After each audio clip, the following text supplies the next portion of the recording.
Turnip seats back. We'll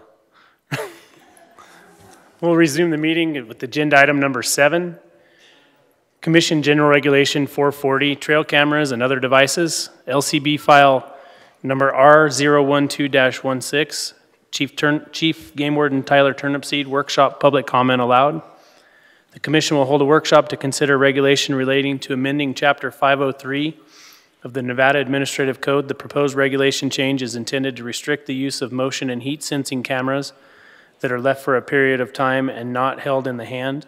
The proposed language would prohibit, with certain exemptions, the use of trail cameras within 200 feet of a spring, water hole, or artificial basin from August 1st to December 31st of each year. The proposed language would further prohibit the use of transmitting trail cameras at any location from August 1st to December 31st of each year. The Commission held a workshop on March 25th, 2016 and directed the Department to revise previously drafted language prohibiting the use of trail cameras only for the purposes of scouting or hunting. Chief Turnipseed. Thank you, Mr. Chairman. Chief Game Warden Tyler Turnipseed again.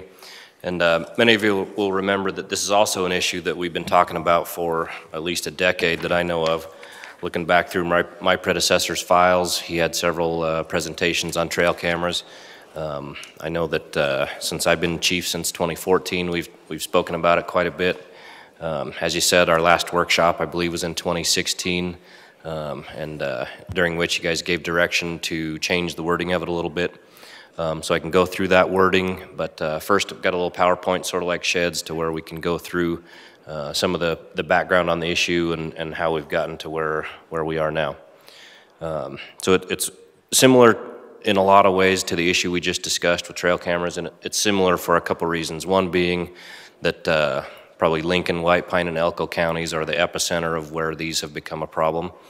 And it's similar in that people on both sides of this issue are pretty passionate, and you know, we're in that position of being in the middle to try to hear the wishes of both sides. One side has been asking us for several years, when are you going to do something about these trail cameras? They're out of control. The other side saying they're really not hurting anything, they're a good tool, we use them, there's no issue. And I think it's similar to shed hunting. It started off as something pretty innocent. You know, 10 or 20 years ago, a person goes out, buys a couple trail cameras, they take their kids out on weekends, check the camera, see what's on it, get really excited about the wildlife that's on the camera. You know, you might get a chance to see a bobcat or a mountain lion or something unusual. But then fast forward 10 or 20 years and several orders of magnitude, and now we're in the position where I'll show some pictures of water holes with 20, 30, 40 cameras on them. Individuals and or guides who use literally hundreds of cameras.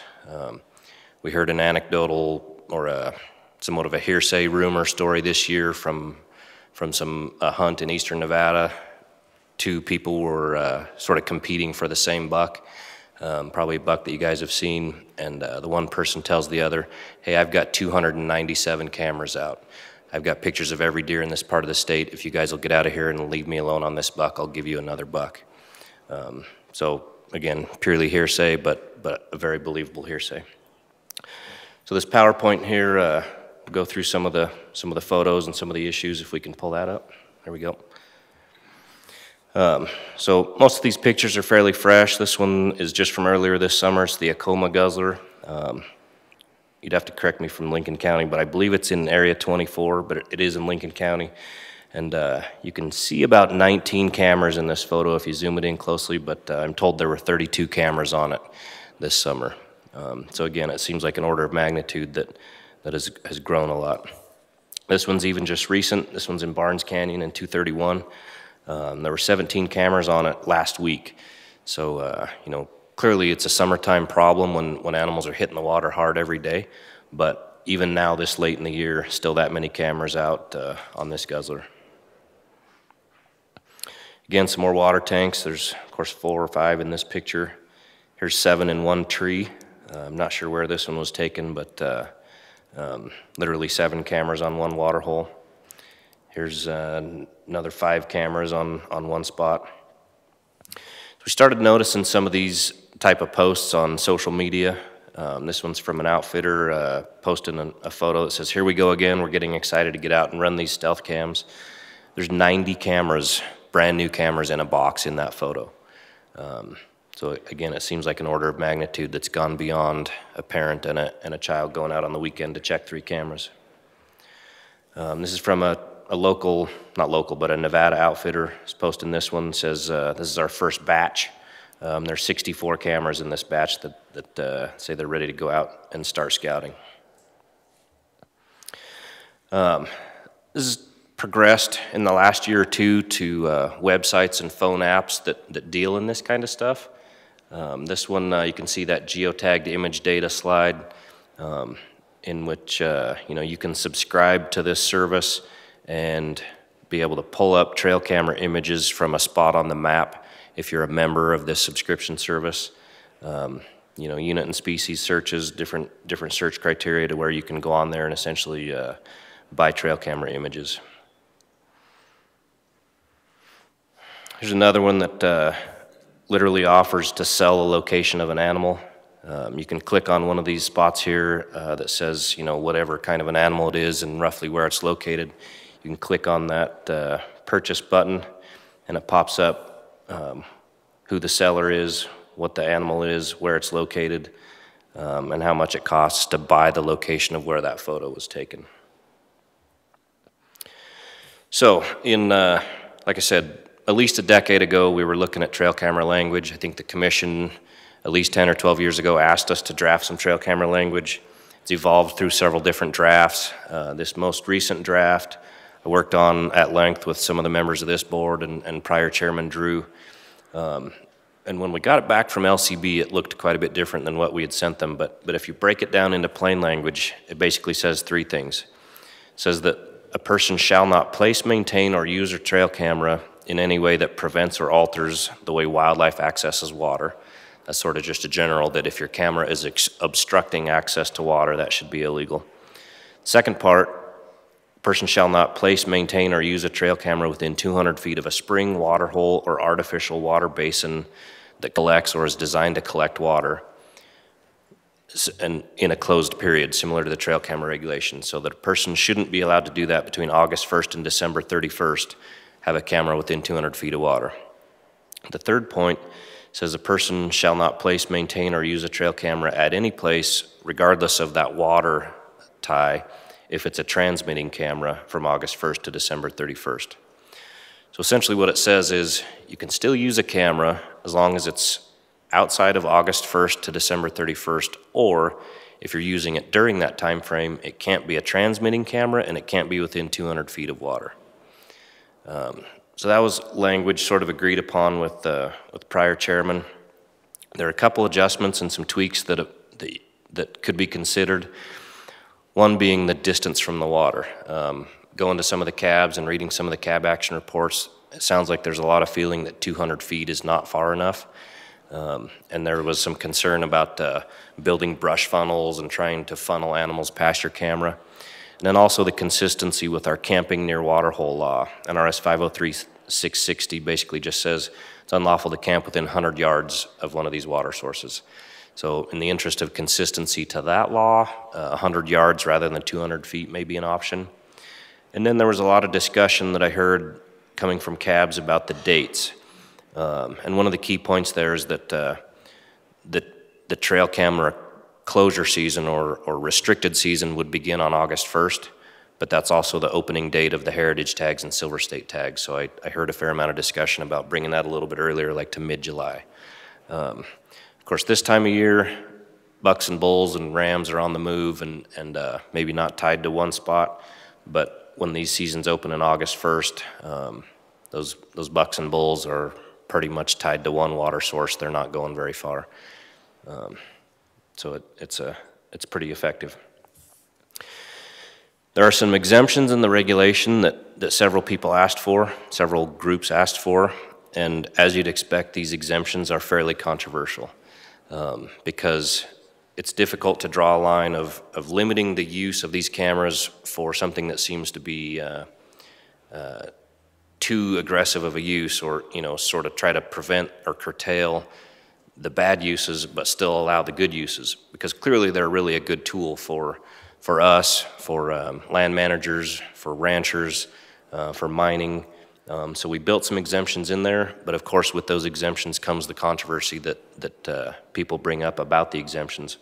So the first one would exempt local, state, or federal employees acting within the scope of their official duties, and if they're using cameras marked with who owns them. This one's a little bit controversial from the standpoint of if we're using a camera to monitor use of a guzzler or to try to get a better handle on calf crop in an elk herd or fawn recruitment, you know, any list of a long list of reasons that we might use them as a department. You know, habitat may use them for water developments, diversity may use them for their species coming in. But with that comes some scrutiny that says, you know, a lot of people in Endow hunt, are they going to be using trail cameras for their own benefit? And I don't know if Director Wasley wants to jump in here and speak for the whole department, but I guess to that I would just say that we will address that internally. We got a directive years ago about aerial surveys as they relate to our own personal hunts, that the two shall not mix, and I think we could easily expand that into camera use. Sort of like our statute that passed 2 years ago, or a year and a half ago, about protection of our data, aerial survey data and satellite collar data. We protect the locations of those animals for 1 year and don't give that out to the public, and that applies both to someone outside the agency inquiring about records, but it also applies to our own people. Say, you know, if I have a deer tag in Area 13, I'm not going to call up the Area 13 biologist and say, hey, what does your collar data show? So I don't know if anybody wants to elaborate on that or not, but. Yeah, Mr. Chairman, if I might, we've had some discussion around some of the criticisms we've heard, and this isn't the first time we've heard some of those criticisms. They've been levied at some of our biologists who have tags and also have access to helicopters to do surveys with which to perform their professional duties. One of the things that we've done is we've been very conscious of that public perception. I can think of several examples. One that comes to mind immediately is Pat Cummins had a sheep tag a couple years ago, and he purposely removed himself from his survey activities and had his peers perform those surveys. So we've been very sensitive to it. It is challenging for us to do our job and have access to those tools that allow us to do our jobs the best way that we can, and then also deal with some of those public perceptions. One of the items that we discussed recently amongst the leadership team is perhaps developing an internal policy that speaks to the professional conduct in a way that would at least address some of those public perceptions head on.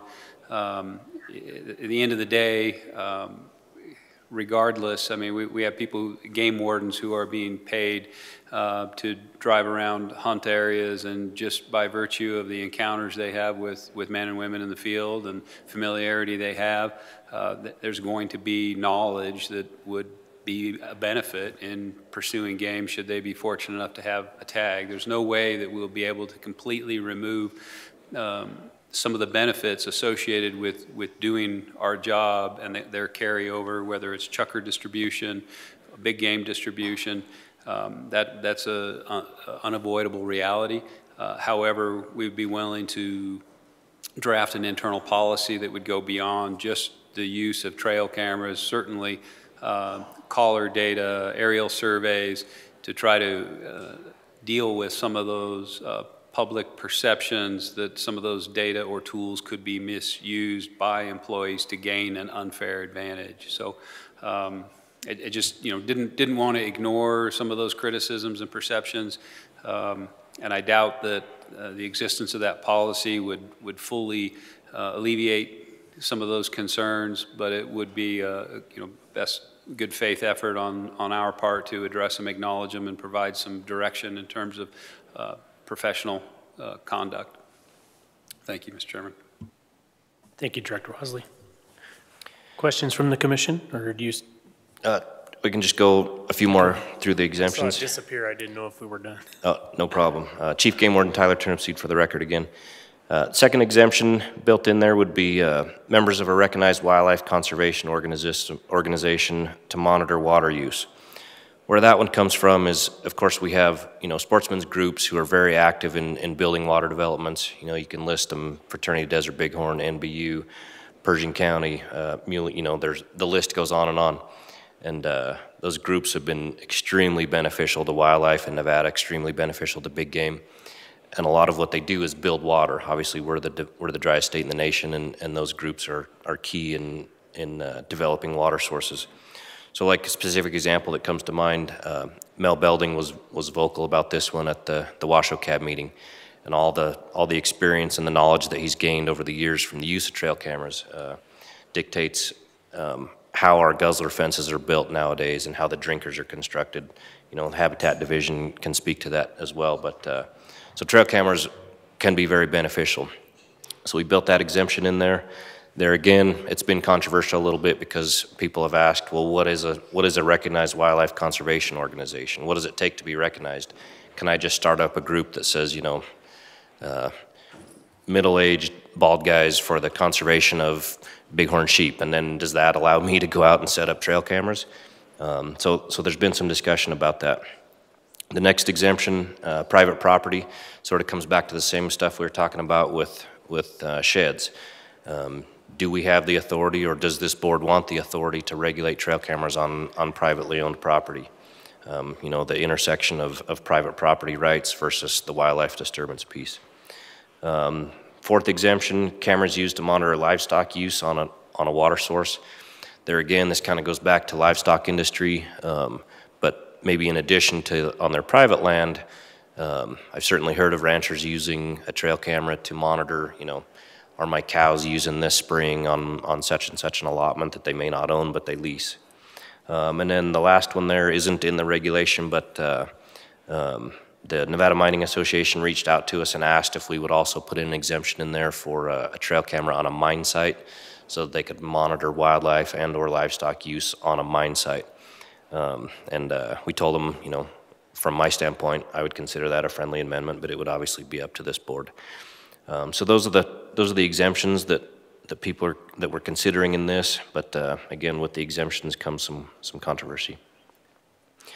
So I'd stand for questions on that. Again, it's you know, one of those issues in which we have half the people shouting at us when you get to do something about these trail cameras that are out of control, and the other half saying, "Why are you trying to restrict my use of a good thing here?" Questions for Chief Turnipseed?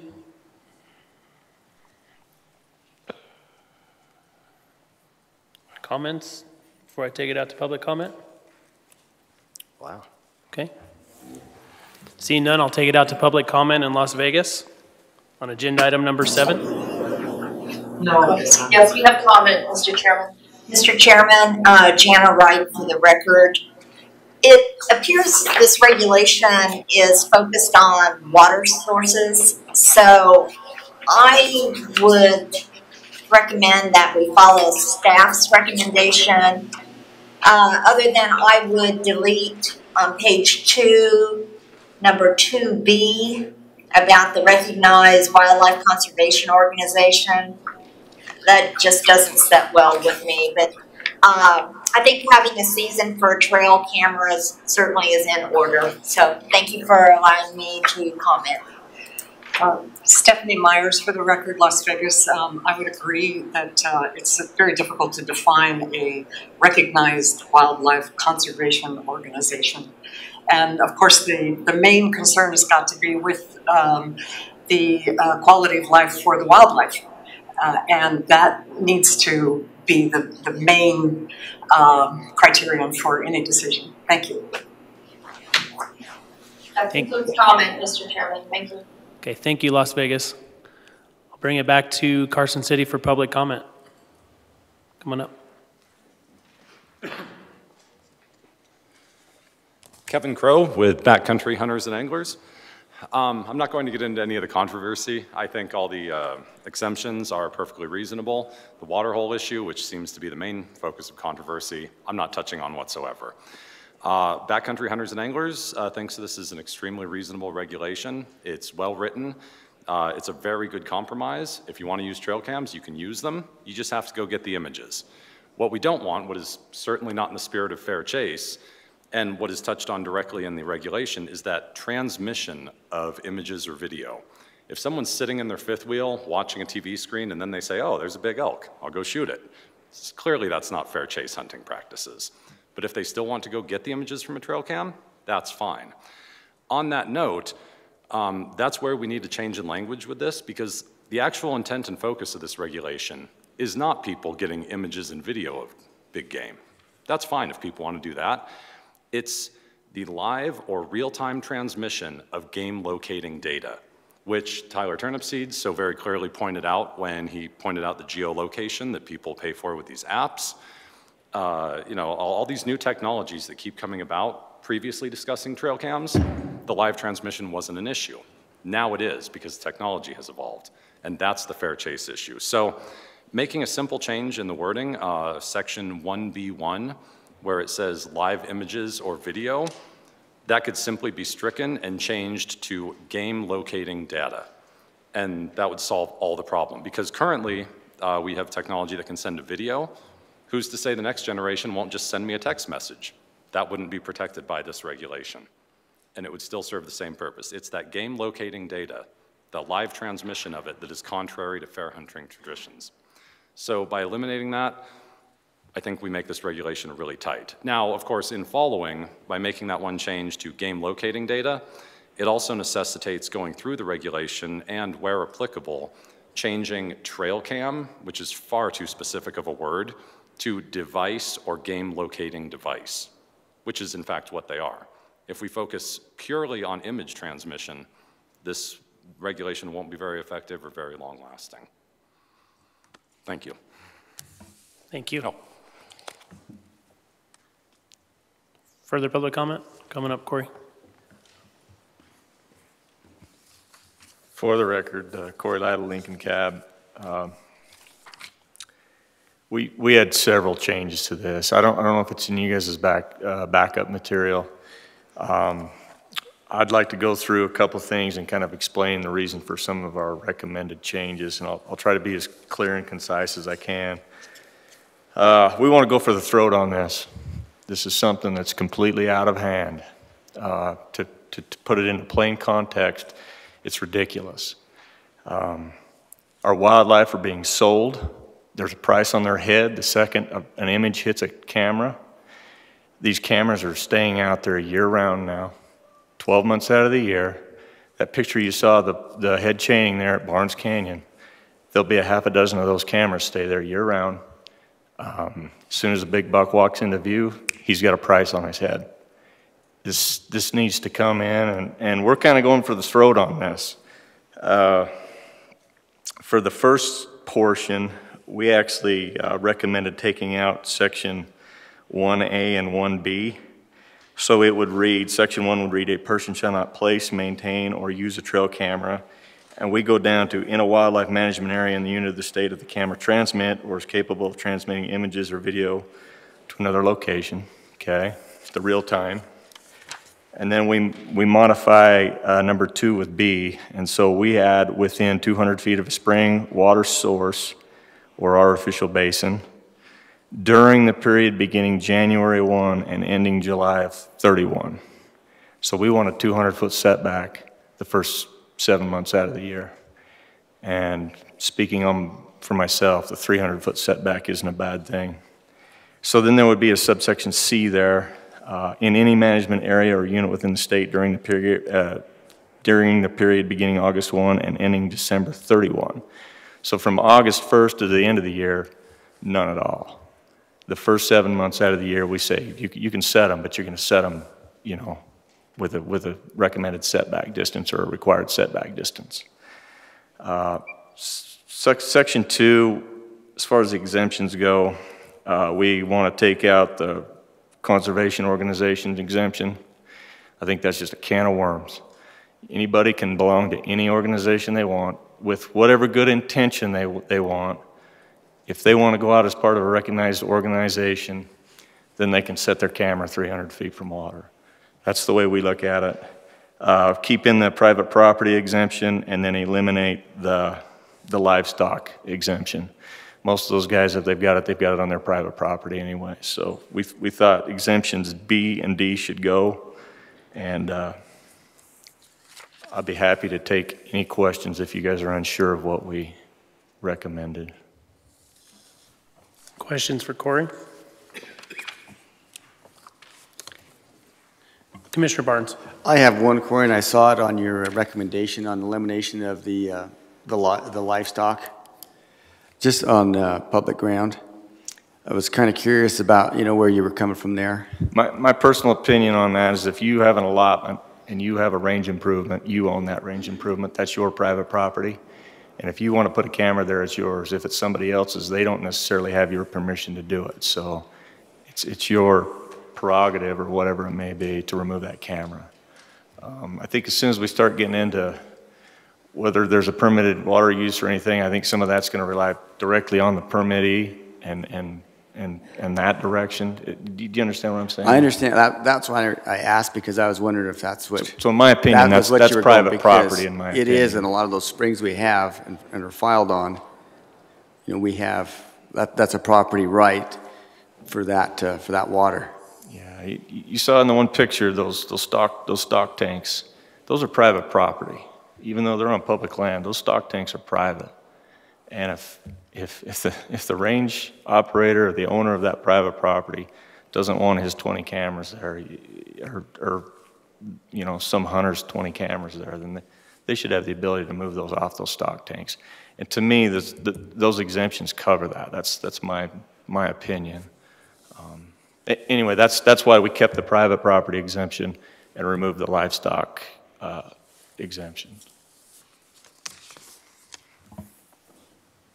Further comments in Carson City?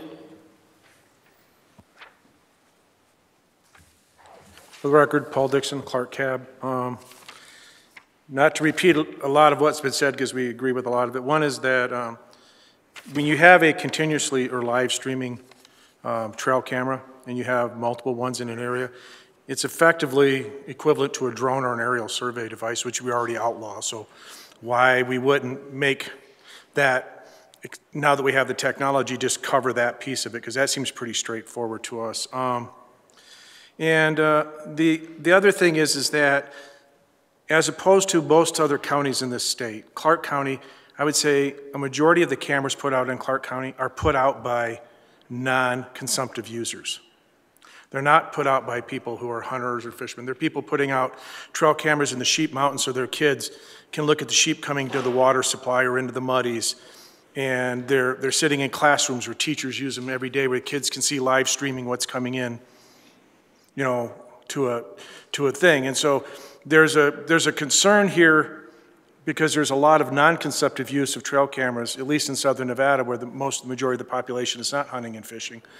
So that when we put this rule together, we have to make sure that we don't inadvertently do something that really inhibits their ability to do stuff. So live streaming maybe not there, but have them transmit still pictures or something that doesn't have GPS locating, real-time images. We agree with the 200 feet or more from a water source, just because I know from hunting, when you're archery hunting, there's a lot of people coming in and attracting film off their cameras. And to be honest with you, I archery hunted 9 days, and 4 of the 9 days I watched people come into water sources where there were animals and chase them off from a distance. Midday elk wallowing in a wallow at, I'm 1,000 yards off, but I watched guys drive in and kick the elk out so they could get their stuff in the middle of the day. And to be honest with you, other restrictions on trail camera use, if they're not live streaming, I don't see the value in that, just because of the non-consumptive use that we see in Clark County. So maybe come to Brad saying certain counties or something, but to be honest with you, there are a lot of people out there who use trail cameras which are not hunters or fishermen right now, at least when you live in a big city like Nevada, where most of the kids never see the outdoors, and the outdoors they see comes from pictures that their teachers bring into the classroom or the things their parents do. Thank you. Joe Krim, Persian Cab, and again, I apologize for not getting those minutes in so you could get my comments.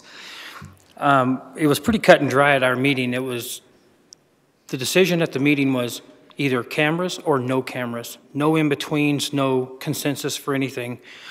Up north where we're at, we don't have the issue with the cameras like they do down south, and I sympathize with Corey and those guys, I do, but we just felt that we didn't want one organization to have the advantage to use the cameras, but not the general public also. We didn't want anybody to have an unfair advantage. And we did hear that at our CAB meeting, that the department would always know where all the animals were. True or not, it's irrelevant, but we did hear that. But no matter which way this goes, I want to speak on a personal issue, because I know that 2 of you were on the board when my son was still in high school. And he did a project for 3 years in high school, then he qualified with that project to go to a national competition off of pictures that he had taken while he was in school. So whatever direction you go here, I don't want you to limit it so the general public or a high school kid that's doing a project doesn't lose the ability to still do a project if that's what they choose.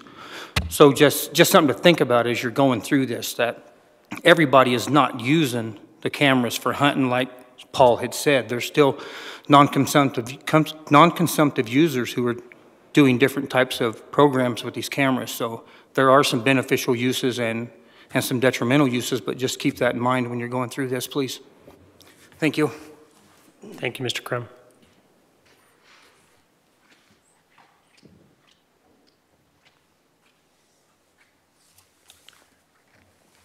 Shane Bourne, White Pine County Cab.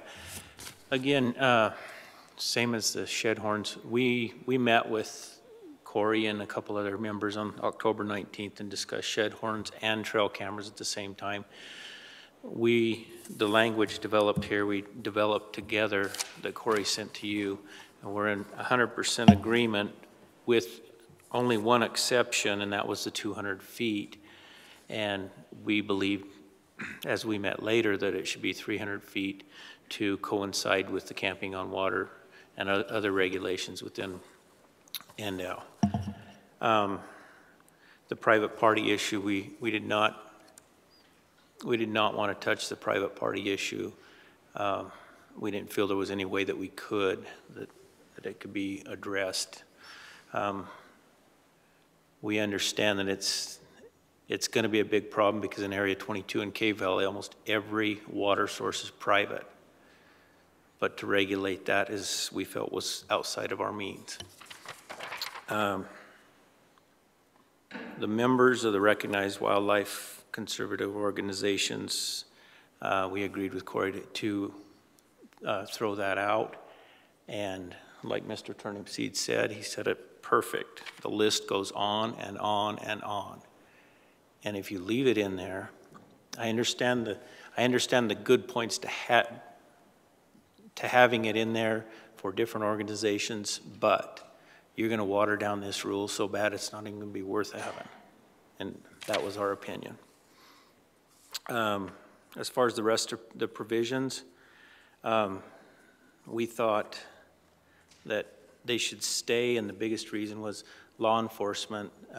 It was brought up that NDI uses this for grow operations and sting operations, and we cannot take that tool away from them. That's why we felt that those provisions should stay for state and local governments. That's about it. Thank you very much. Thank you, Shane.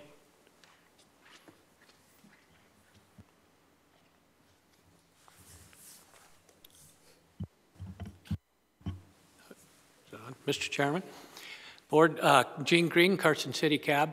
We read through the information and voted to support it the way it was.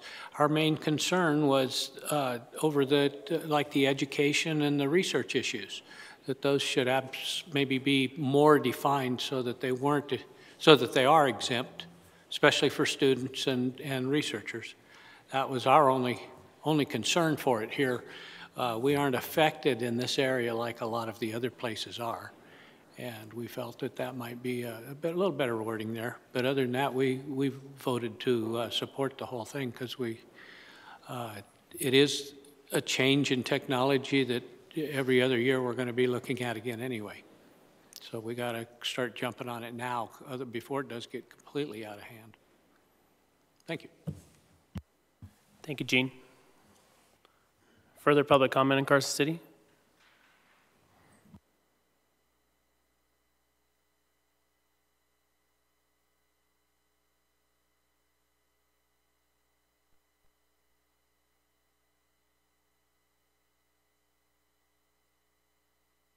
There you go.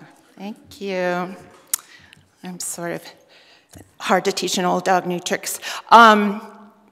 You've heard from our member, Kevin Crow, who came up with a really interesting and I think very serious addition to the language. And certainly that's something that our BHA chapter, local chapter, will be considering advocating to you, and I hope you'll give that some serious consideration today. We haven't had a chance to consider it as a board. But that said, we did submit our comments to you. I know you know that we have a national position related to the real-time cams, trail cams, for their use, prohibiting their use for hunting and scouting purposes, that we're in support of regulations related to that. But of course, devil's always in the details. But what occurred to me when I was sitting here listening to all of the exemptions and some of the concerns about the exemptions is a question. You know, it's only been in the last decade or so that the real-time cams have really become and proliferated in use. Would it be much of a hindrance to say that during that space of time that we sportsmen are precluded from using the real-time trail cam, that those with the exemptions would be relegated to the old style, or does that break up some study that had started in real time and can't transition to the old style that has just the, you know, where you have to pull out the card? Just something to think about. Okay, that's it. Thank you. Thank you, Karen. Come on up, Corey. I apologize for the record again, Corey Lytle, Lincoln Cab. Just a couple of the points I wanted to make to kind of enforce our recommendations on those calendar dates.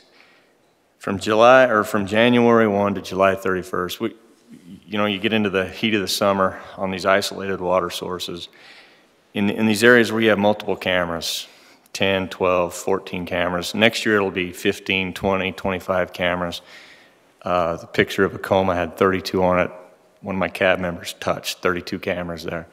The idea behind that are these guys are coming in and out of there, checking their cameras on a constant basis. Sometimes it might be a month interval, sometimes closer to hunting season, it's going to be like once a week. And they're coming at all hours of the night, all hours of the day, and it's just this constant bombardment on these water sources. And where they're isolated, it compounds the problem. Places where there's a lot more water distributed a lot more, it's not as big a deal. And so that's one of the main arguments we had for that earlier setback and restriction going to the end of July. From August 1 to the end of the year, it was a direct tie to hunting and the ethics behind hunting and being able to have that extra data. So I'm sorry, I just wanted to clarify that. No problem. Thank you, Corey. Further comment in Carson City?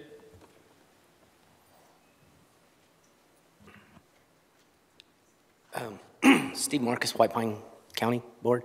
As board member Bourne did state, I do work at the local sporting goods store, and it's kind of the hub for all the sportsmen and the outdoorsmen. Everybody comes in.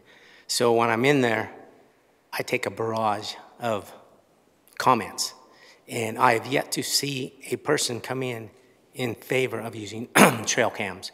Everybody is tired of it. We're overrun with them. And to go back to the shed thing, it's the same thing.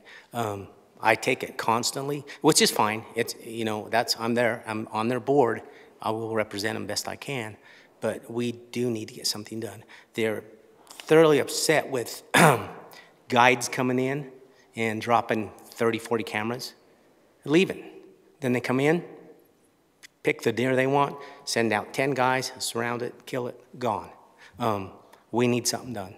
So, thank you. Thank you. Further comment? One more thing, Shane?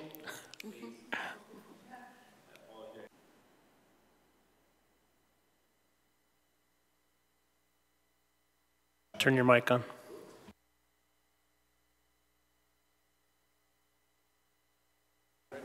little face, there you go. Oh, okay. Sorry. The element of harassment with trail cameras. You know, if you only have 2 cameras and 2 flashes go off, it may not bother an animal. If you have 30 cameras and 30 flashes going off at the same time, anybody that has used trail cameras and saw 2 pictures of a deer, and the first picture, he's jumping right straight in the air, and the second picture, all you can see is his tail in a cloud of dust. That deer, if it's on running water, he'll go down 100 yards, 200 yards, he'll water in a different spot because he doesn't like it. If it's on a guzzler, if it's on ponded water, he may not come back. Now, if you multiply that and run it out to 100 cameras, which it'll be pretty quick, now what's going to happen to that water source and what's going to happen to that deer or that elk that absolutely cannot stand 100 flashes going off? It is a form of harassment in my mind. Thank you. Thank you, Shane. Further comment in Carson City? Seeing none, I'll bring it back to the commission for questions or comments. Commissioner Allenberg. Yeah, I'll start this off. I agree with the way it's written. I also agree with a lot of the changes that they recommend. But one thing's for sure is I do believe we have to start somewhere. And I don't have, a whole lot of issues with the way it's written. And again, I don't have a whole lot of issues with tightening up the language on the modernization of the cameras, because that will continue to evolve. And we want to stop it somewhere. And I think that's where, no matter where it evolves from here on out, we don't want no part of it, to keep things simple. So that's where I stand. Commissioner Young. Thank you, Mr. Chairman. I remember about 4 or 5 years ago, this first came up, and I was a proponent of 0 trail cameras. I've backed off of that a little bit, and I'll go with Mr. Lytle's recommendation, and I think that's about where we need to be, having a lot of personal knowledge of what goes on in those hunting areas around there. And they're ruining the hunting, and their ethics are all screwed up. And thank you, Corey, for your comments, and all the other cabs that support the same thoughts. Thank you, Commissioner Young. Vice Chairman Johnston. Yeah, I guess just a question, and Mr. Lytle, I tried to take it down as you were giving it, and Commissioner Young, as I understood it, what you guys were saying, or recommendation would be, there would be no use of trail cameras in a wildlife management area or unit at this state from August 1 to December 31, and then within 300 feet of a spring, water source, or I'll just use guzzler rather than the lengthy definition in the reg, from January 1 to July 31. Did I get that right?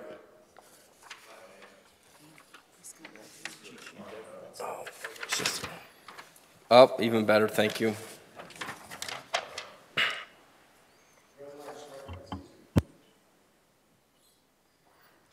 Further comments or questions? Commissioner Barnes. I guess I have a question for Tyler. I agreed with Corey, but as I read the section 2C, a trail camera placed, maintained, or used on private property with the permission of the landowner. In your mind, does that clarify water sources? Let's say a BLM or Forest Service permit? Or do you think we need to clarify that just a little bit more in there? Yep, thank you, Mr. Chairman and Commissioner Barnes. I think there is some ambiguity there because, yeah, it gets into a whole nother body of law on a water development on public land. And you're right, a lot of them are on private land when there's a homesteaded 40 or whatever, they're at a water source. But yeah, the ones that are actually on public land, but the water development that was put in by the rancher, whether it be stock tanks or pipeline or whatever, that improvement is probably owned by the rancher. But yeah, it does create some ambiguity there. If the camera is attached to the trough, then it's probably on private property, but it's, 50 feet off the trough or 100 feet off the trough. is it then on public property? And you know, I think there's some ambiguity there that we'd probably need to clean up somehow. Yeah, I guess the question I should have asked to begin with is that maybe we still need to leave D in there, just to clarify, because I think D is specific to that as far as stock water.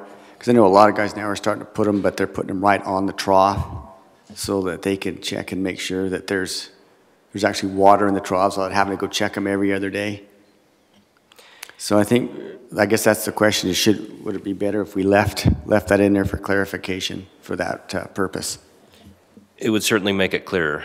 And LCB added the part about a permit issued by the state engineer. I think that tightens it down a little bit further to where it's a permitted stock water right rather than you know, a spring that's not appropriated or whatever. I'm speaking a little bit out of my realm of knowledge again, but yeah, I think it clears it up a little bit rather than trying to figure out what's private property and what's not. Commissioner Hubbs. I just was thinking offhand, the way that this is written, do you think this is really getting at the fact that we have individuals grabbing locations of wildlife and posting them online for sale? Because even in the off-season, they're going to be doing that. I don't see how that's stopping that problem. It's a great question. Thank you, Commissioner Wallace or Chairman Wallace and Commissioner Hubbs. And you're right. So some of those websites that have popped up in recent years, some of them specialize in trail camera photos. You know, the one you can join and subscribe to their trail camera network for an annual subscription. And with that annual subscription, you can pull up a water, you know, they may have several hundred water sources covered with a camera, and if you join their group or their service for that fee, you can check all those cameras in that network. So that one is specifically tied to trail cameras. There's a little bit bigger issue that I think you reference about just selling locations of animals, period. That second website that was in the PowerPoint has probably uses some trail camera stuff, but also just, you know, if I see an elk in you know, such and such a canyon, I can post that on that website and sell the location of that elk. Probably a much bigger conversation than what this deals with. But yeah, this dealing with the camera issue, the selling location of animals, the camera issue is a part of that, but that's also a part of a much bigger conversation. This conversation about animals coming to water, you know, of course in other states they use trail cameras, but there's water everywhere, so an animal can avoid trail cameras if need be. But like Mr. Bourne said from White Pine County, in some of these drier units, you know, you can cover an entire hunt unit with say a dozen cameras, which in my opinion is probably way more effective than flying. You know, in some of our desert units, if you can literally get a picture of every single big game animal in that unit with a handful of cameras and use that during the hunt, like that animal has lost his ability to avoid detection because he has to go to water, especially in August. So this regulation, sort of the authority for it or the reason for it is two-pronged. And it's relevant because we discussed this with LCB on the authority that this board has to regulate wildlife issues. The prior draft that came out of this used the clause for the purposes of hunting, which is important for some of the testimony about non-consumptive uses, you know, school kids or people that monitor feral horses or whatever. But the concern there was if we specify that we're going to make it illegal to use these for the purposes of hunting, which is language from our flight law, then there's going to be a giant burden of proof on us to prove that they're being used for hunting. So, you know, you imagine the scenario of someone who's trying to beat the system and says, okay, I've got 30 trail cameras out. I do have a tag for that area, but I'm not using my cameras for that. I use them because I want to see how many mountain bluebirds are using those springs. All of a sudden now we've lost our burden of proof in proving that they're using those cameras illegally. So talking to the lawyers at LCB, I said, do you think the Wildlife Commission has the authority to just say, we're going to make it illegal to place, set, or maintain a camera, period, regardless of the use? And in talking it over with them, they said, yeah, I think you do, because there's a fair chase issue when you're talking about hunting, but that's and so the Wildlife Commission can regulate the fair chase issue. There's also a wildlife disturbance issue, like the discussion about camera flashes going off, and cameras are getting better to where they don't flash, but if a camera is being used to monitor mountain bluebirds coming to a spring, it's still disturbing wildlife coming to that spring, or that's the assumption. And some people have argued that, especially with bighorn sheep, because bighorn sheep will come right up in water while you're digging a hole with a backhoe, like they're really not afraid. But an 8-year-old mule deer or a big bull elk or something, you know, is going to come to that spring, and 1 camera, 10 cameras, 20 cameras eventually move off that spring to go somewhere else, but then run out of spring alternate water sources to go to. So I'm rambling a little bit, but my point there is that the reason for this is bifurcated into 2 completely different reasons. One being the fair chase issue of, is it fair to be able to have a camera on every water and check them during the hunt? That's the fair chase hunt issue. Then there's the wildlife disturbance issue of affecting the way wildlife comes to water. And that's the point where LCB asserts that you do have the authority to regulate that regardless of what the camera is being used for. So it takes away that burden of proof on used for the purposes of hunting. That was a giant rambling answer that I didn't mean to go that long. Commissioner Valentine. Chief Turnipseed, I was wondering, you know, when we're discussing some of the conservation organizations and other individuals using trail cameras on some of the guzzlers and stuff like Paul brought up, would it be too big of a burden to have a permitting process through the department to allow those individuals to acquire those permits to put the on a particular guzzler during a certain period of time? Yeah, thank you, Chairman Wallace and Commissioner Valentine. I think that is an option. I heard it discussed at some of the cabs to where, you know, some of these exemptions that, as was discussed, it kind of waters down the law and takes some of the teeth out of it.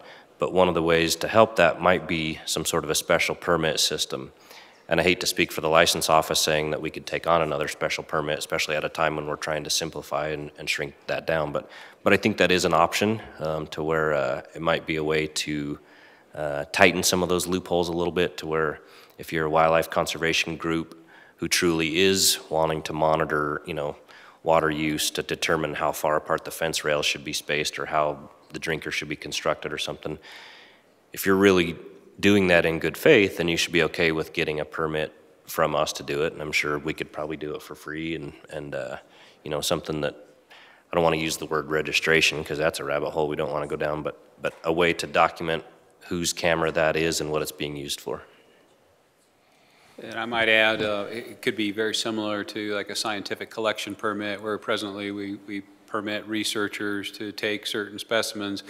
They're required to submit an application for that permit. We evaluate the merits of their research, and they're also required to submit a report at the conclusion. So it contributes to the general body of knowledge in a broader way.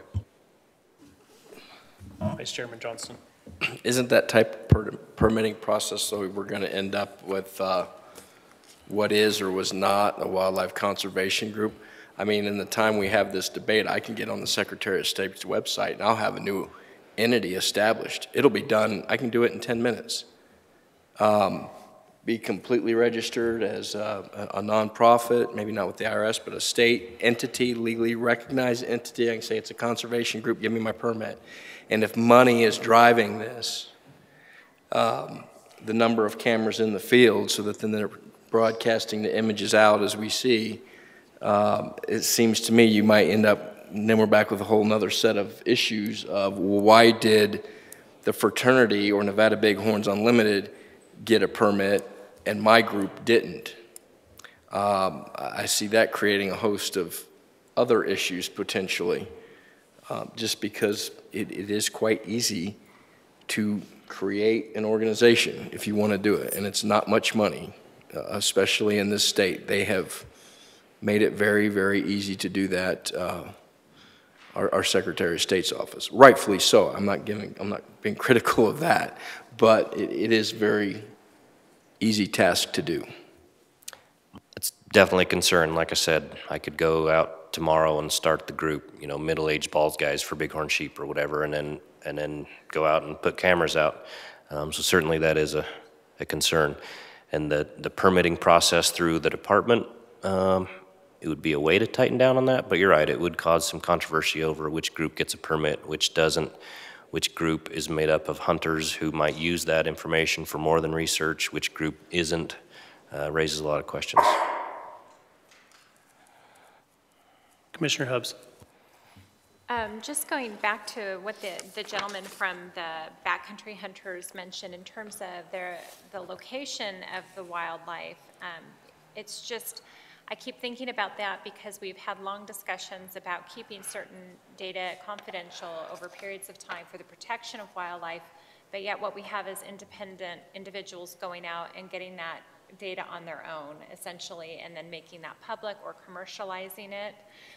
So for me, I'm more apt to just say, what is the purpose of having these trail cameras if they're causing grave harm? I mean, is there a reason to really have them for a hunting perspective at all at this time? I mean, what I haven't heard today is it's a good thing for hunting. I mean, because if it's, maybe we don't have trail cameras for hunting. I mean, because if you, I mean, back in the day, you used to have to go out and find your, you know, your prey that you were going to go hunt for in a month or two. I mean, it sounds like we've got, you know, satellite imagery of game all over the state and we're picking and choosing, and it just seems almost absurd at some point. Absolutely. Thank you, Chairman Wallace and Commissioner Hubbs. The last slide on this PowerPoint is an excerpt from a Boone and Crockett essay about fair chase, and it talks about technology becoming a substitute for basic skills. And I refer back to this when we're talking about all kinds of these technology issues. Because, you know, sometimes we get criticized for coming up with new regulations all the time. Well, we wouldn't need to come up with any new regulations if the technology wasn't expanding exponentially, you know, every year. 20 years ago, we never dreamed we'd be talking about being able to sit in your RV and have a picture pop up on your phone because a big buck just watered. You know, that was science fiction 20 years ago or 30 years ago. When trail cameras first came out, they had film in them, and you had to go get the film out of the camera and take it down to Walmart and get it developed. So the leaps at which it's growing is pretty amazing. But you're right, it waters down the basic woodsmanship skills that hunting should be about, and you know, the pursuit of the animal on his terms. So yeah, totally agree. It's a technology thing that may or may not have a place in hunting. To speak to the disturbance piece, if I can elaborate, it kind of goes back to your question on sheds as well, because no doubt we'll get challenged, like, well, prove to me that cameras are having a negative effect on wildlife. And I don't know that that proof is out there. I don't know that anybody has done a study with a camera trying to monitor how a deer responds to a camera, you know.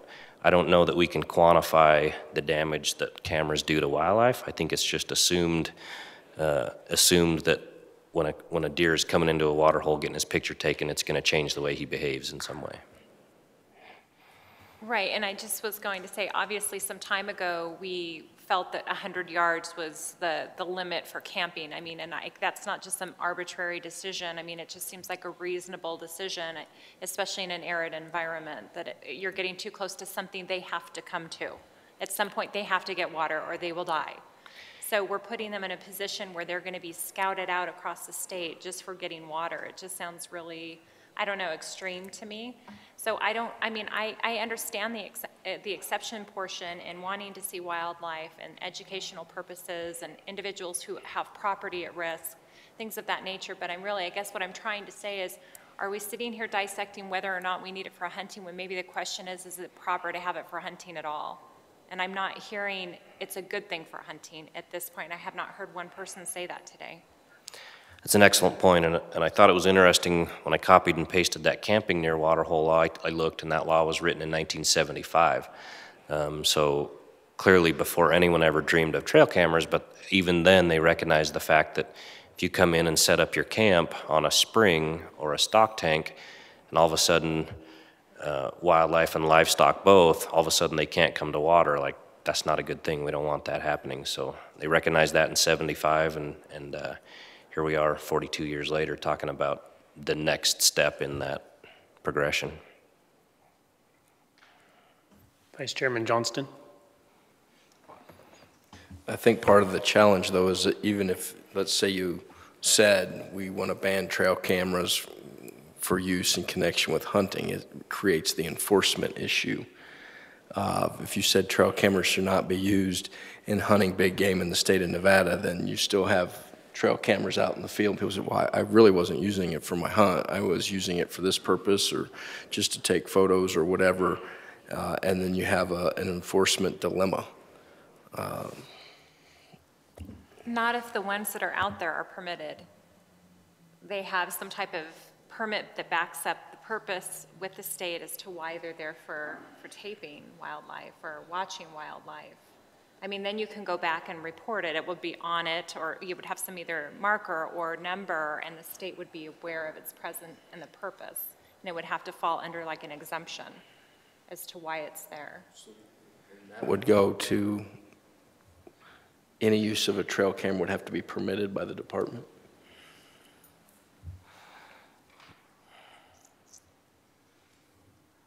Commissioner Holmberg. I don't think we can ever get away from the fact that, as been brought up, that it's kind of a whole deal of its own beyond hunting. I mean, it's very popular with a lot of people, consumptive and non-consumptive, children, kids. You know, the people get excited about placing them and going and checking them, and that's why we got a problem with them beyond just for the commercialization.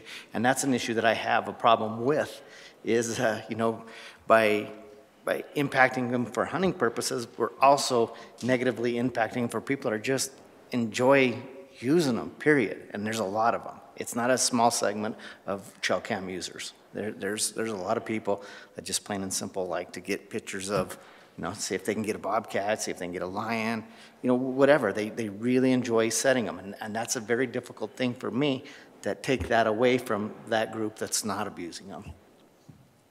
But those groups, just to add in on, interject, those groups, even though they're having fun doing that, they could be still harming wildlife, because we're stating that if they're at the water hole and the flash is coming on, at some point we have to assume that that might not be a good thing for them, or that their behavior might be modified. And I don't know what the percentage or proportion is, but to me, I was understanding some of the representation was that the majority were placed there for hunting purposes, and that there's these ancillary purposes for children with education occasionally. If that's the case, I could see a permitting process where it's not excessive, but from what you're telling me, that it's kind of a mixture, or is it more hunting? The problem is hunting. It is a mixture. In my mind, it's a mixture. There's plenty of people that use it for just, that's what they like to do. They like to go out and they like to set to trail cams and they like to get pictures of stuff, and they don't create a problem in the same perspective, because, you know, if they've seen a trail cam, they're not likely to go set 20 to take a picture of that one animal or to get the biggest. They're just out there trying to get pictures in general. And so I do have a tough time impacting those people. I don't know what percentages, but there's plenty. You know, in my mind, there's plenty of them. Further commission questions? Commissioner Hubbs? Well, there's also photography. I mean, you could go out and take pictures of wildlife that's not disturbing them too. It's not like that's not like we're saying you can't go out and enjoy wildlife and take a photo of them if it's a non-invasive way to do so.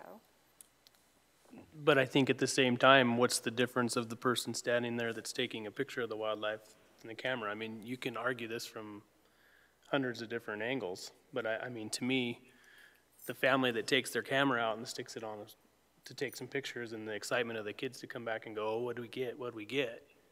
Versus the person that was out with the same camera, they're still disrupting the wildlife. I think just as much as a camera that's sitting there. The people being there is just as disruptive to me. So, I mean, we're kind of on the slippery slope type of thing. And I see where Commissioner Holmberg is coming from. And in fact, I can remember sitting, I don't know that it was in this room, but Commissioner Bliss, his kids loved doing that. And he had the same thing when we were discussing it, was his kids loved to do that. It was the hobby that they had. It had nothing to do with hunting. They were out, they wanted pictures of the animals. And I come back to that as well, and it's hard to do that, but at the same time, somewhere you have to draw the line in the sand and say, this is enough is enough. Well, just if it's a quantity, if it's the quantity that's the issue, then we could look at only a certain amount can be out there, period. I mean, if you don't want to get rid of it, then you have to allow it and minimize it.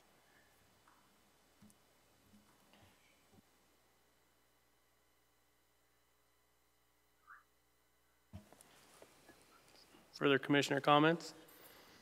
We have some direction to go.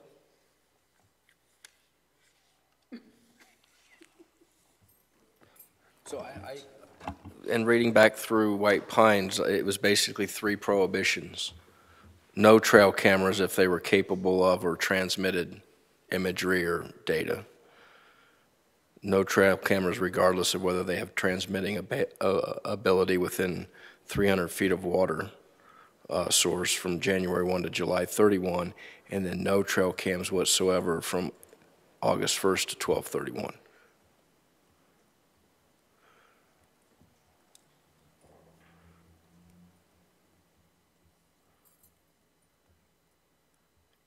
I just think that's just a fair compromise, and the reason being is you can go put out all the trail cameras you want, except from 8/1 to 12/31, which is the hunting season.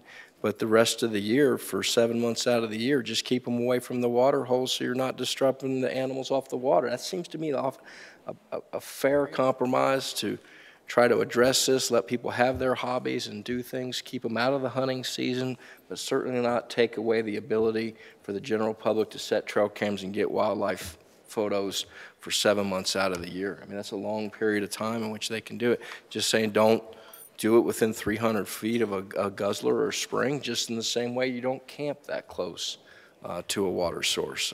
I think that's a fairly reasonable approach to take, especially if we're having an issue with the number of cameras out there and then people visiting those cameras so many times that it does disrupt the wildlife. Okay, I think we pretty much have ended the discussion and that, but I think we need to get and work through this and have something that we can bring back. And I saw a lot of shaking heads on the dates that Commissioner Johnston came up with. But I think we also need to look White at Pine and Lincoln Cabs came up with that I think I'm repeating, so I don't want to take credit for the work that they did.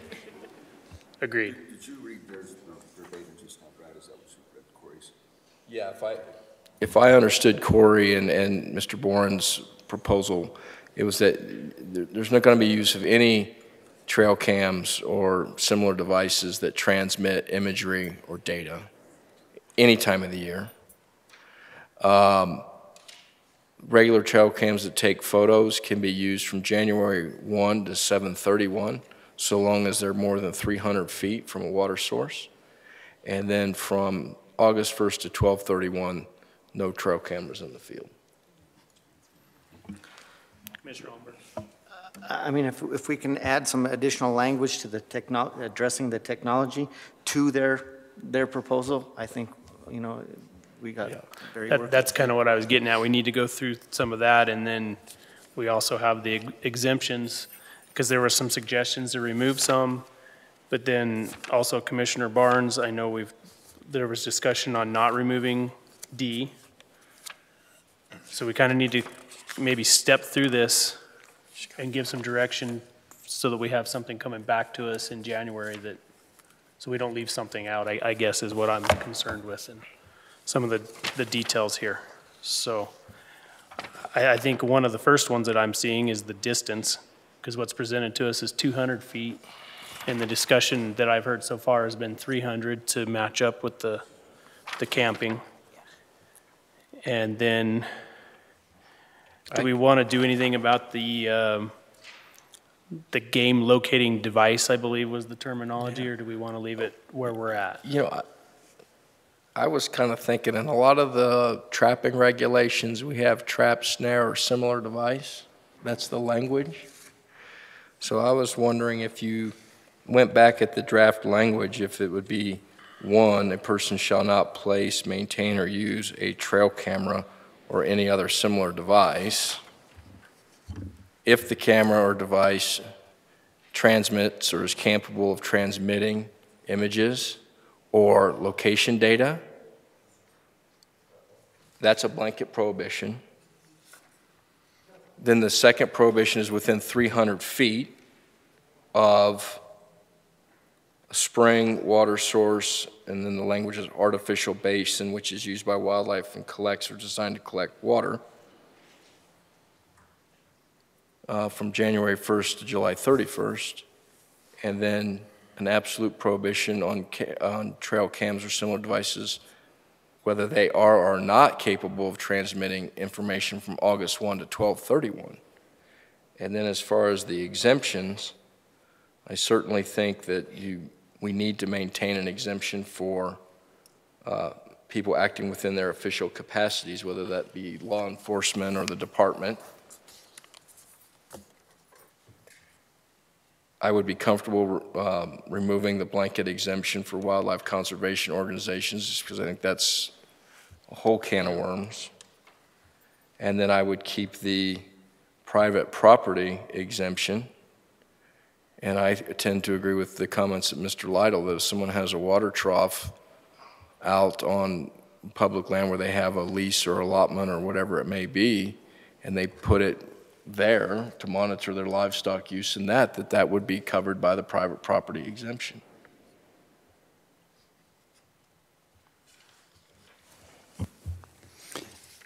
In reading that, you're referring to C, Commissioner Johnston? I was, and then I think you would not need D, the exemption for D.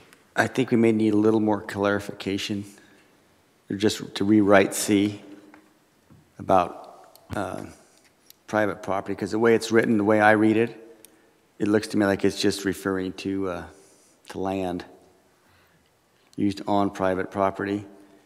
And D looks to me to be more specific to water improvements, stock tanks, pipelines, troughs.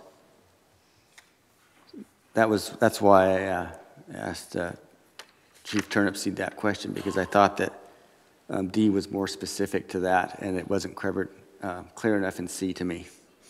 I agree with Commissioner Barnes. I think we either need to rework C a little bit, or we need to leave D there, because the water permit, which is private property per se, but it's more of a piece of paper than the actual land, correct? What if we added to C, a trail camera placed, maintained, or used on private property, or to monitor the use by livestock of any source of water?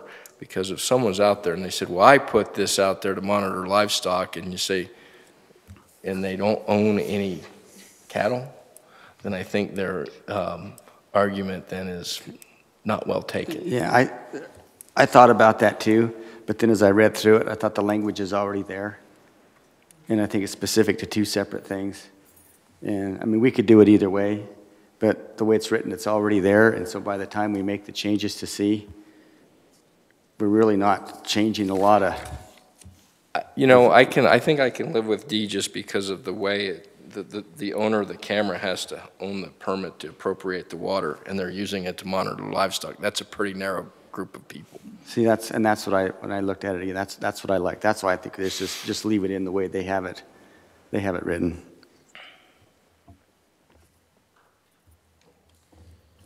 And then I guess on 3, we should obviously add verbiage, not only for the imagery again, but also the location for the trail camera, if that's what we want to call it.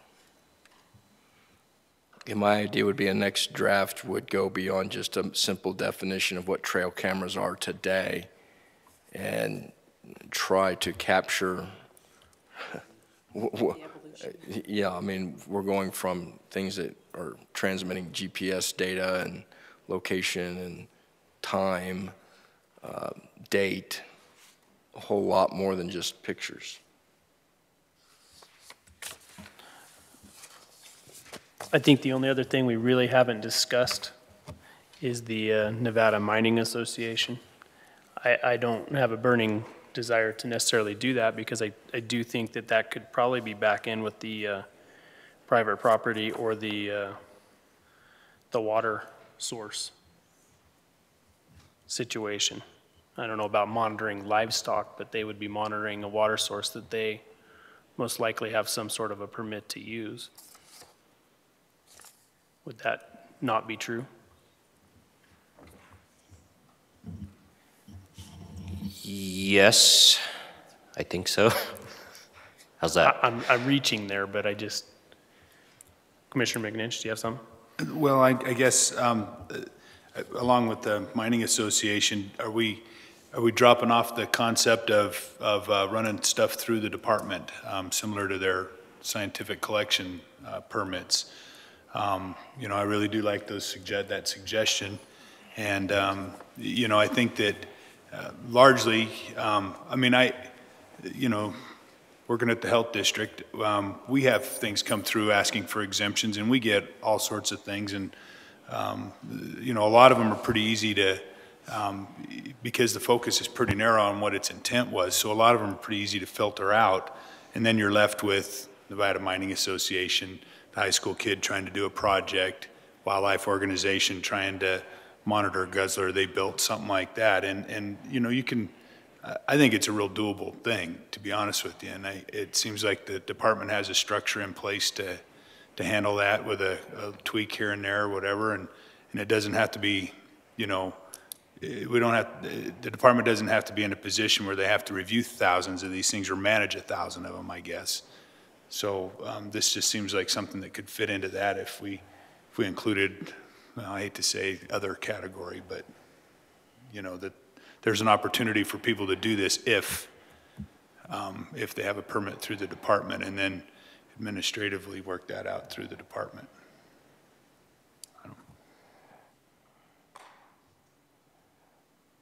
But I think to do that, we would have to have something within this section that points someone that direction, correct? Yes. Yes. Be a.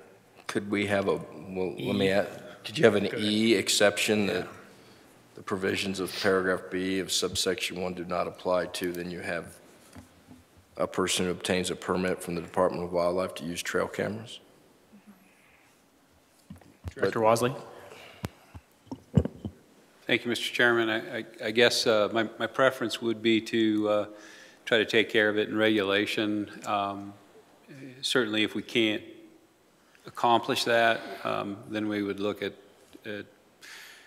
creating additional in-house capabilities. As I look at 2A and then the three provisions under this exception, the provisions of paragraph B of subsection 1 do not apply to a person who is acting within the scope of his or her official duties, who has clearly marked each camera to be used to indicate ownership, and who is 1, 2, and 3, perhaps a number 4 could be an employee of an industry or group that has coordinated with the department, and that coordination could take shape in many different ways, and we could kick that around a little bit, and that's kind of akin to some of the language that came up on artificial water developments out of this past legislative session. There was a requirement for coordination with the Department of Wildlife and the state engineer for creation and development of those waters, and I don't know that we know exactly what that coordination looks like. We envisioned it to be kind of an approval process, but it doesn't paint us into a corner, but still provides the flexibility for us to, I guess, create opportunities for individuals who don't fall within 1, 2, or 3 right now. Commissioner McNinch. Thank you. So, Tony, there probably isn't much more direction that we need to give. I mean, you guys have an idea of where we're at, so maybe is that sufficient to, you guys could just come back with what seems to work best with the system and go from there? Yeah, we can have further conversations with DAG, with LCB. We can look at some of that language that came out of this past session relative to water developments and that coordination collaboration clause. We can look at regulations around scientific collection, see how that might best be accomplished, and if there's a couple options, bring those forward. put those out for public comment and bring them back to this board. Chief Turnipseed. Thank you, Chairman Wallace. Yeah, exactly as Director Wasley said, I think we could work with the groups at hand, the representative from the Mining Association, and figure that out. It is noteworthy, though, that since this regulation was off of the agenda for so long, we are going to run up against a timeline. It'll expire around March 1st if we don't have it on the Legislative Commission's agenda by then. I think we'd still be okay as far as you know, getting it back to action item in January, but if we don't have it completed by March, it'll expire and we'd have to start all over from square one. Okay, well, I think we'll look towards getting it on the January agenda for an action item. Anything further? Commissioner Hubbs? The only, it's more of an enforcement issue. So outside of these seasons, you're going to be driving around. You might see a trail camera in the wrong place. So you're going to go over the trail camera. You're going to look at it, and it needs to indicate ownership. But I don't really know. What if it's John Doe? Shouldn't it have contact information or contact something, or is it just their name? Yeah, thank you, Chairman Wallace and Commissioner Hubbs. That is a good point that, you know, at some point we would need to specify what ownership information is. Yeah, if it just says John Doe, it doesn't seem like it would be sufficient, but, you know, I don't know if we want to go so far into the weeds as to specify name and phone number or something like that. It's a good question. If it just says John Doe, I don't think that constitutes ownership information. If there is a name, then we can usually, you know, cross-reference that to see if that person has a tag or look them up in our databases. But yeah, what ownership information is, I don't know if that's defined anywhere. I don't know if it'd be worth changing the term ownership information to name and phone number, or I don't think people would want to put an address on them, but.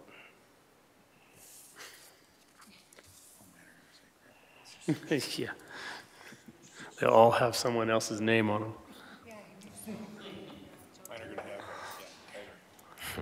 Further comments from the commissioner, questions for the department before we move on? You guys think you have everything you need to proceed? I think so. Jordan? Okay. Yes, thank you. All right, thank you, Chief Turnipseed. We'll close agenda item number 7. Move to agenda item number 8, Commission Policy 27, Protection of Nevada Wildlife Resources, second reading, Commissioner Administrative Procedures, Regulation, and Policy. Committee Chairman David McNinch and Game Division Administrator Brian Wakeling for possible action. Commission will conduct a second reading of Commission Policy 27 and may take action to officially revise and adopt the policy. Commissioner McNinch. Thank you, Mr. Chairman. So, Commission Policy 27, second reading, and this is the policy where there was pretty broad agreement to broaden a lot of the language that was in the policy. At the last meeting in Vegas, the Commission did vote to make one adjustment to what was was included in there, but to kind of validate that the Commission would like to keep it in there, and that had to do with the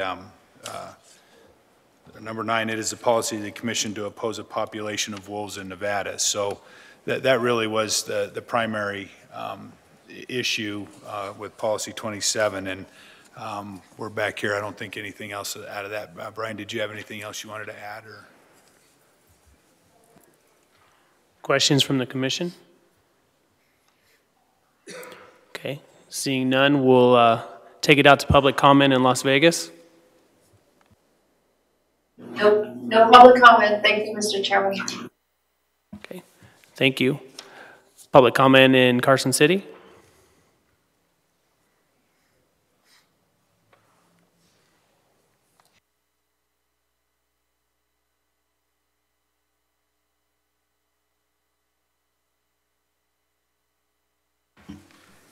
Mr. Chairman, members of the committee, my name is Mike Turnipseed. I'm with the Douglas Cab. Under number 5, wild horses and burros are a big issue in Douglas County. And so we thought the federal government retains public trust and management authority for specific types of wildlife, such as certain migratory birds under the Migratory Bird Treaty Act and federally listed species under the Endangered Species Act. We thought you ought to add something about wild horses and burros. Thank you, Mr. Turnipseed. Further public comment in Carson City? Okay, seeing none, we'll bring it back to the commission for further discussion or a motion.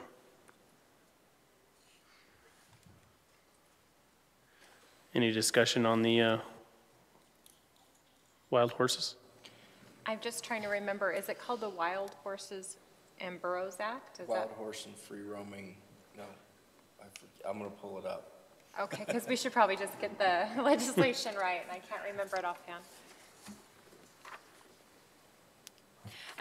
Well, yeah, I'll just make a comment. Yeah, our last, the last round, I did vote no on this policy, and the reason I did so, just again for the record, was that number 9, I didn't understand such a strong stance on naturally occurring wolf populations. I just felt that that was an odd stance to take if we're here to protect wildlife, hold it into trust. To me, that applies to all wildlife that's here naturally, and I don't agree with taking some stance against one species for ancillary reasons. I don't understand that perspective, but I understand that the commission in total has that stance, but for that reason alone, I voted against this policy written in this form and draft.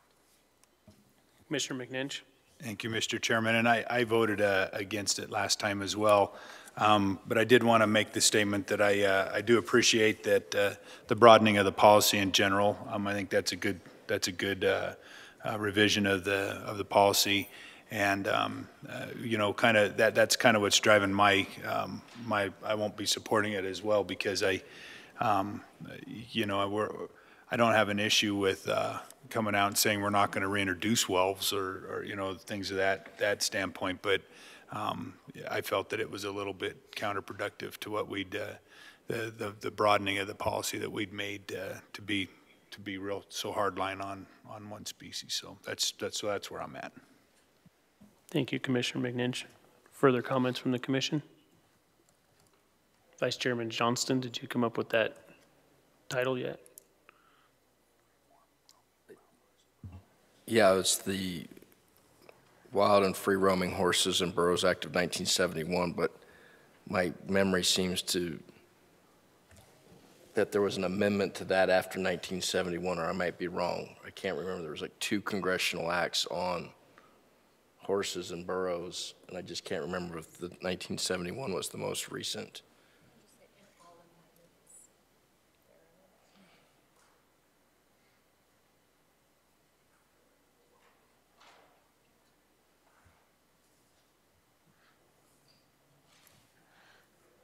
Should we take a short break, or? Well, I guess my question is what type of addition would people want to this policy in that regard? And I guess that might go to Mr. Turnipseed. I mean, was there a specific language that you guys wanted to see in the policy?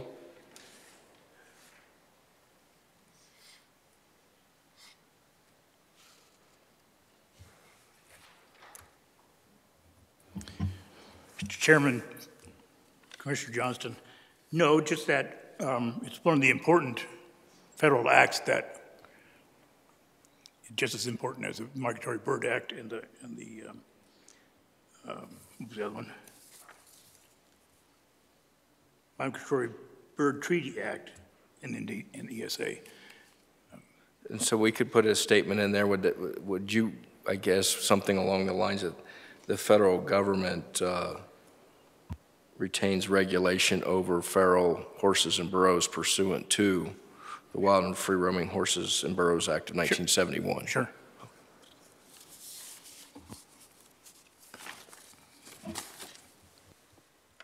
Further comments or questions?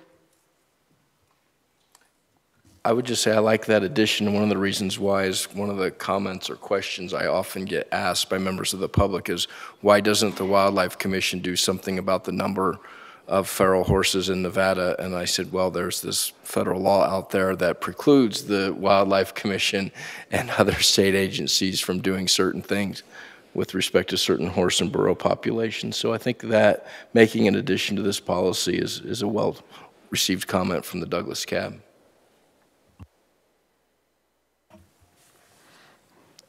Do I have that in the form of a motion? Mr. Chairman, I'd move to adopt policy number 27 as presented with the following addition to add to item number 5, the following: the federal government retains regulatory authority over feral horses and burros pursuant to the Wild and Free Roaming Horses and Burros Act of 1971. Second. I have a motion by Commissioner Johnston with a second by Commissioner Barnes to approve Commission Policy 27 as presented with the addition to number 5 as stated by Commissioner Johnston. Any questions on the motion?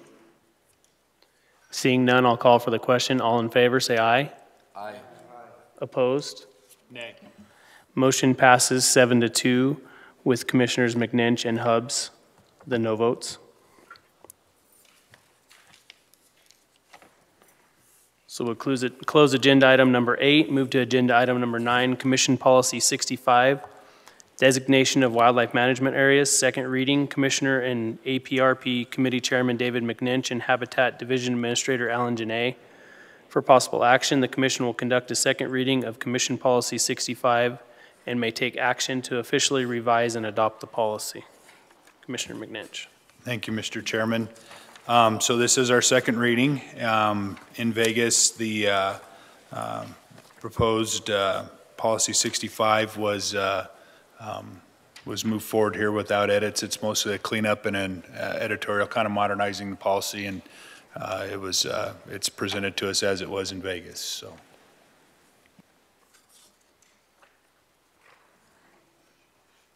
Questions from the Commission? Seeing none, I'll take it out to public comment in Las Vegas on Commission Policy number 65. No public comment. Thank you, Mr. Chairman. Thank you, Las Vegas. Public comment on Commission Policy 65 in Carson City. Okay, seeing none, I'll bring it back to the Commission for further discussion or a motion.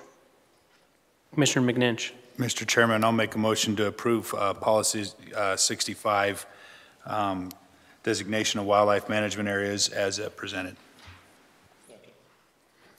I have a motion by Commissioner McNinch and a second by Commissioner Valentine to approve Commission Policy 65 as presented. Any questions on the motion? Seeing none, I'll call for the question. All in favor say aye. Aye. Opposed? Hearing none, motion passes unanimously, 9-0.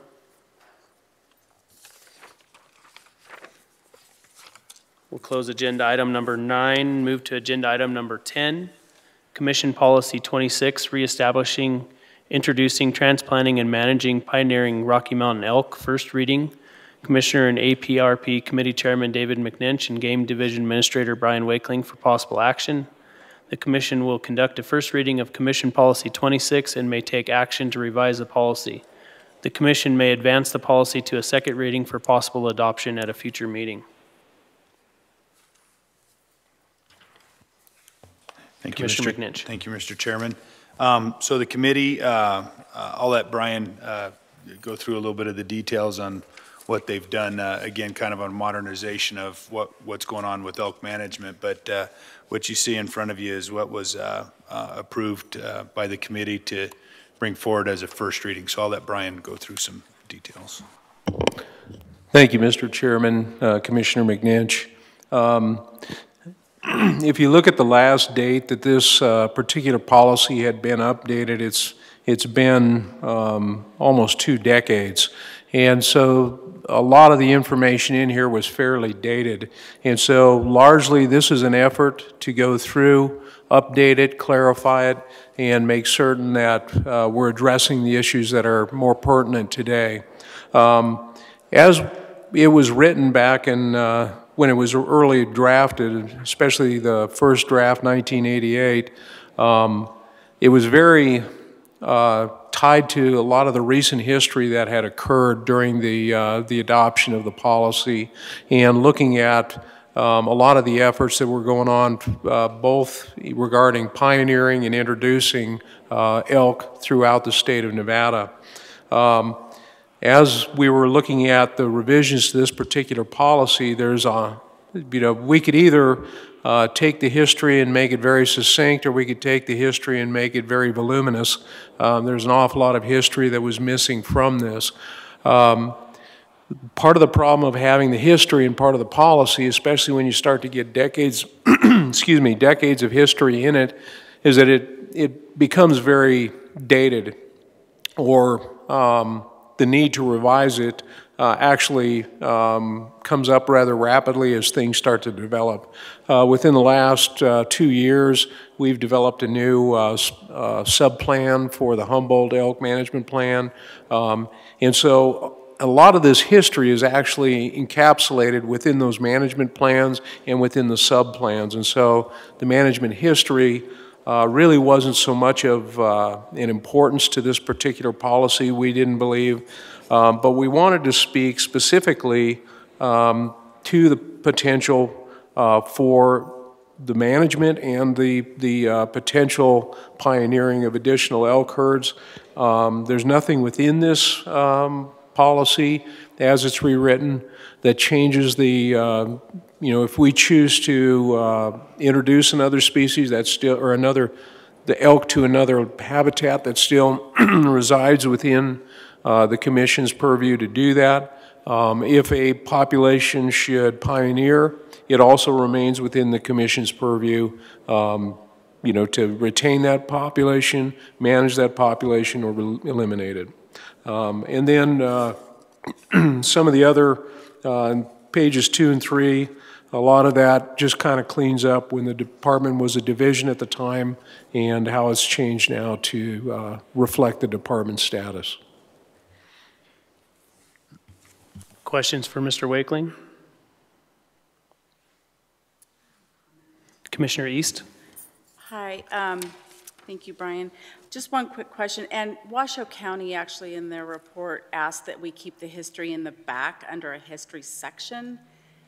And you said it's in the management plan, so I'm wondering, will it always live in the management plan? Because I felt kind of the same way, like there was a lot of history that was being removed. And I understand cleaning it up for sake of ease and convenience. Thank you. Excuse me, Mr. Chairman, Commissioner East.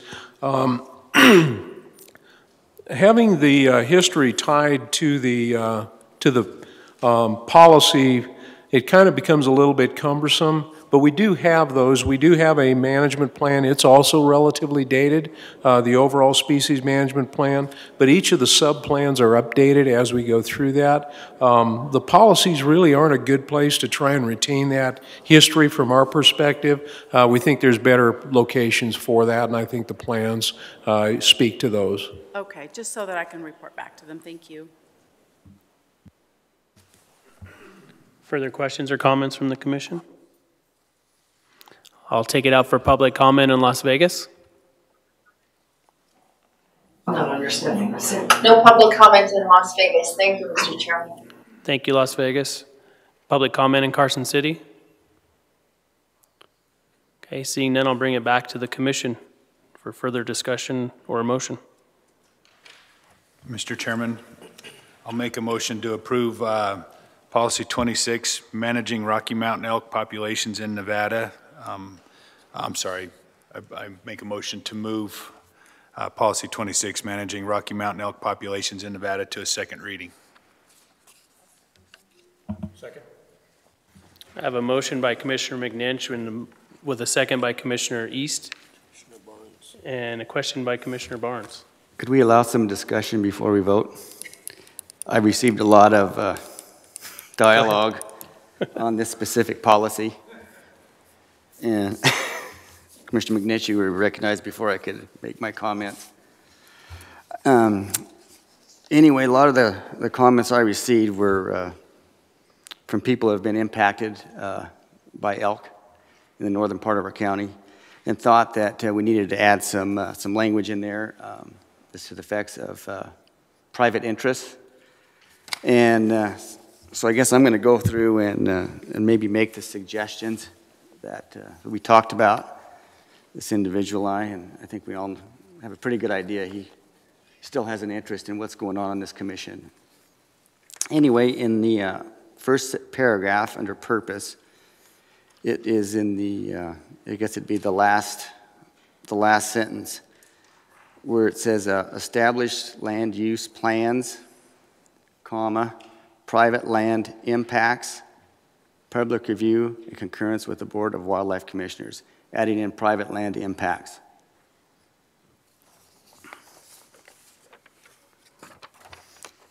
And then the next one we had was in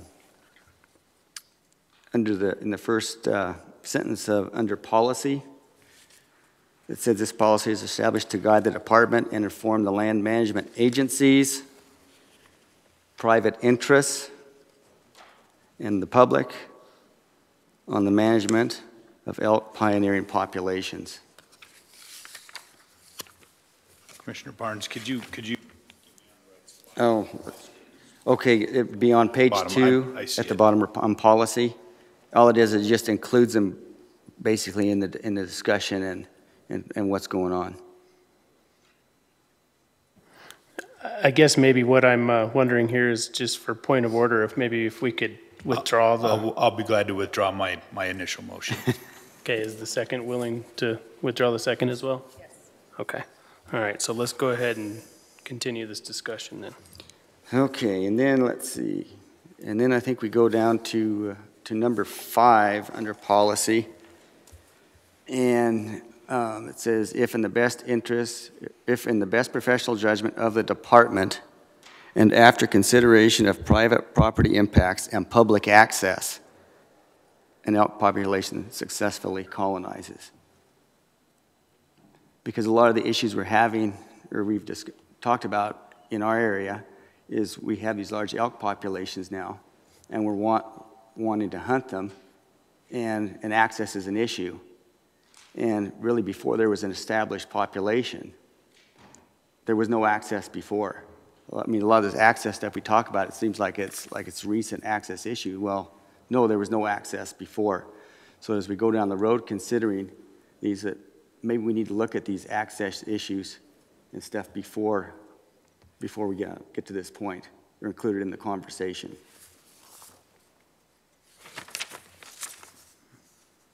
I think, then on background in the first sentence, the word extirpated.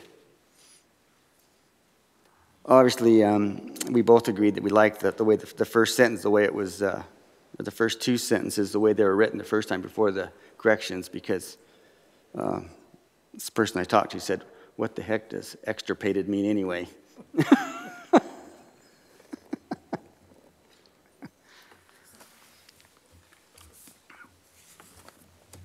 So yeah, so that's kind of, that was our reworking of the policy. Other than that, everything was great.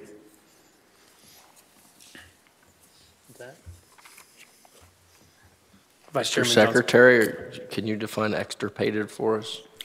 I sure can. Extirpated is basically a local extinction. Extinct means gone everywhere all the time, and extirpation is like a local extinction. So the idea that they were still numerous, perhaps in the Yellowstone ecosystem, but non-existent in Nevada, makes extirpated a more appropriate term than extinct. I do have a question for Commissioner Barnes relative to his comment on number 5 on page 3. The way that I read that, it says, if in the best professional judgment of the department, an elk population successfully colonizes previously unoccupied habitat. So we're talking about a pioneering population. For example, Humboldt County, the department will apprise the commission and recommend an appropriate course of action. Is it the course of action that the department is recommending that should include considerations of access? Is that the Yes, that's the intent, that all this needs to be considered, or needs to be part of the consideration. Okay, thank you. So if you can reword that better for the intent, but that's the intent, is that this is all included in the consideration.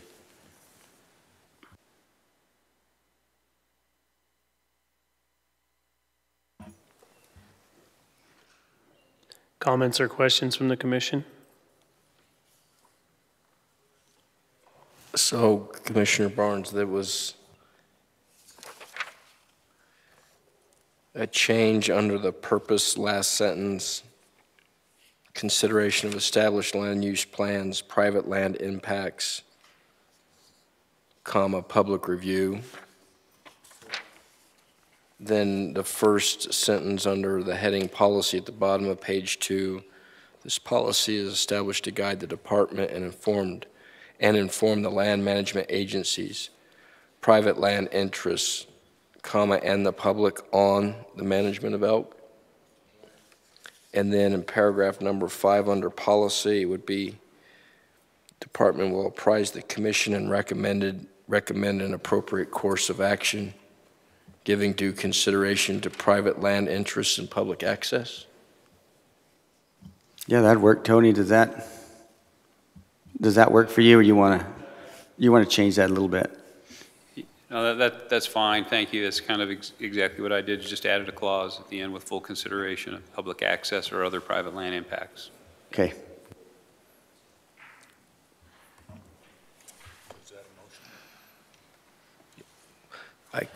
I could make that a motion.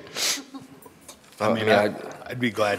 I'd make a motion to approve policy 26 as presented with the following changes: the inclusion of private land impacts in the last sentence under purpose, so that it would read, pioneering elk populations will be managed in consideration of established land use plans, private land impacts, comma, public review, and concurrence by the Board of Wildlife Commissioners.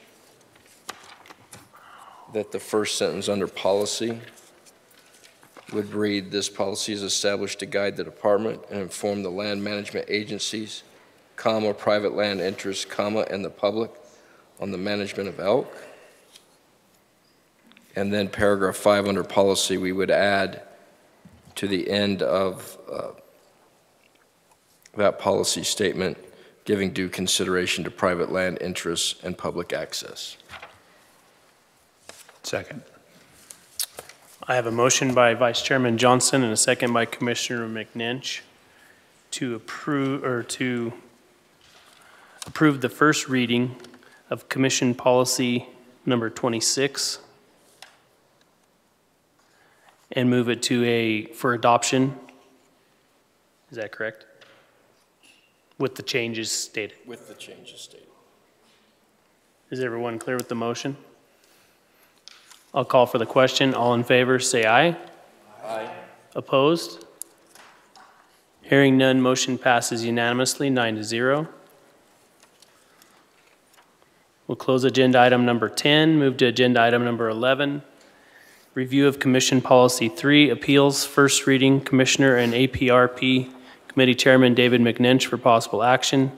The Commission will conduct a first reading of Commission Policy 3 and may take action to revise the policy.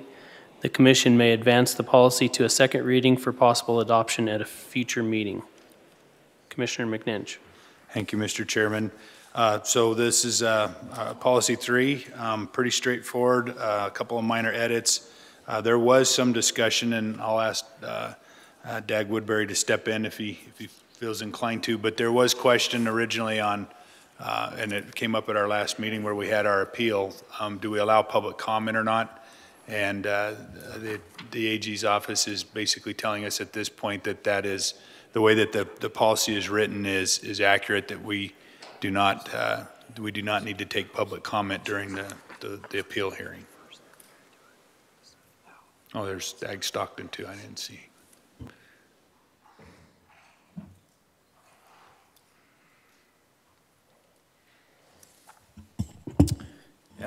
There were some changes to the open meeting law, and they were going to adjust how they did that, but this policy is correct now with how the open meeting law has been interpreted by the Attorney General's office. Questions from the commission? Seeing none, I will take it out for public comment in Las Vegas on agenda item number 11. Thank you. No comment in Las Vegas. Thank you, Mr. Chairman. Thank you, Las Vegas. I'll bring it back to Carson City for public comment on agenda item number 11. Okay, seeing none, I'll bring it back to the commission for future for further discussion or a motion. Commissioner McNinch. Thank you, Mr. Chairman. I'll make a motion to move Commission Policy 3 appeals to a second reading as presented. I'll second that. I have a motion by Commissioner McNinch and a second by myself to move Commission Policy 3 appeals to a second reading at a future meeting. Questions on the motion? I'll call for the question. All in favor, say aye. Aye. Opposed? Motion passes unanimously, 9-0. Close agenda item number 11. Move to agenda item 12. Wildlife Trust Fund Semi-Annual Report, Deputy Director Liz O'Brien, informational. The report will be provided on the investment and expenditure of the money in the Wildlife Trust Fund for the period of July 1st, 2016 to July 1st, 2017, pursuant to NRS 501.3585. Ms. O'Brien. Thank you, Chairman Wallace and members of the Commission. I believe you have, for the record, Deputy Director Liz O'Brien, I believe you have the report of the status of the Wildlife Trust Fund in your packets. We're required to submit semi-annually to the Commission a report of the money in the Wildlife Trust Fund pursuant to NRS 501.3585. This report that you have is for the fiscal year 2017, which is July 1, 2016 through June 30th, 2017. The department received $326,950.44 in donations and expended $284,724.80. Attached to the report is a detail of every gift that we received during that time period. Donations are received from a variety of conservation organizations, industry, and private citizens in support of the department. These donations save state funds, mostly sportsmen's revenue, and in many instances can be used as match for federal dollars at a rate of up to $3 for every one donated. Is there any questions? Questions for Ms. O'Brien? Seeing none, thank you. Thank you. We'll close agenda item number 12, move to agenda item 13, Public Works Contracts, Deputy Director Liz O'Brien, informational. A report will be provided on public work contracts awarded by the department in the previous year. Ms. O'Brien. Thank you. For the record, Liz O'Brien, Deputy Director. This one you don't have in your packet because originally when I began to write the report, I only had one to report on, but then I did a little research on the history of our what are called 338 contracts, and I found 5. So I'm going to go ahead and just read them to you. The Department of Wildlife administers its own public work contracts, which per SAM 0326, which is the state admin manual, are not required to go for approval before the State Board of Examiners. In order to be transparent, we report to the Commission agenda once a year the contracts awarded for projects that have been worked on. So starting with the most recent, it was April 17th of 2017, MKD Construction, for $12,900. This was for the purchase and installation of base to be put down at the Endow Region, Western Region office in the back parking lot, which was kind of a muddy mess, and we put that down and made it not so muddy. On October 4th, 2017, Shell Creek Construction for $135,810 and that contract is currently in process, and that's to repair the masonry stem wall at the NDOW Western Region office in Fallon. October 9th, 2017, Brymont Construction for $18,275. This was to remodel bathrooms and refinish floors at the Key Pittman WMA. January 6th, 2016, Silver Sabre Electric for $59,500. That one was for Lake Mead Hatchery electrical improvements, such as repairs to the building alarm system and installing aeration pumps in the lower raceways so that the fish could get stronger. June 28, 2016, Innovative Access for $13,557. That was for Laughlin Gate repairs.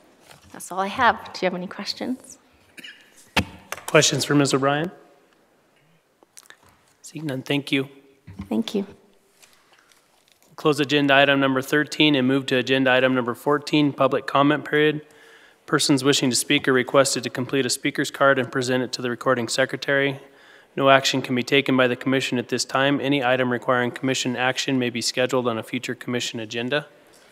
We'll start with public comment in Las Vegas. This is Stephanie Myers, Las Vegas. I'd just like to thank the commission and the department for the video conferencing that we've had today. I think it's wonderful for governmental transparency, and also if it continues on a regular basis to encourage public participation in what happens here at the Wildlife Commission, which should be one of the major goals of the commission. So I thank you very much. Thank you, Ms. Myers. Further public comment in Las Vegas? No, Mr. Chairman, that concludes comment. Thank you. Thank you. Thank you, Las Vegas. Public comment in Carson City. Okay. Seeing none, we will... Mr. Chairman? Yes, Director Wasley. If I might, for the record, I'd like to extend some gratitude to Commissioner Almberg for his efforts in helping us to maintain some of our infrastructure at the Cave Lake Dam. He went above and beyond and donated significant equipment, know-how, and time. It didn't come up in our capital improvement project report, but we're very appreciative of his efforts out there and just wanted to acknowledge him on the record. So thank you, Commissioner Almberg. Thank you, Tony. Thank you, Commissioner Almberg. So we'll stand adjourned until tomorrow morning at 9 a.m.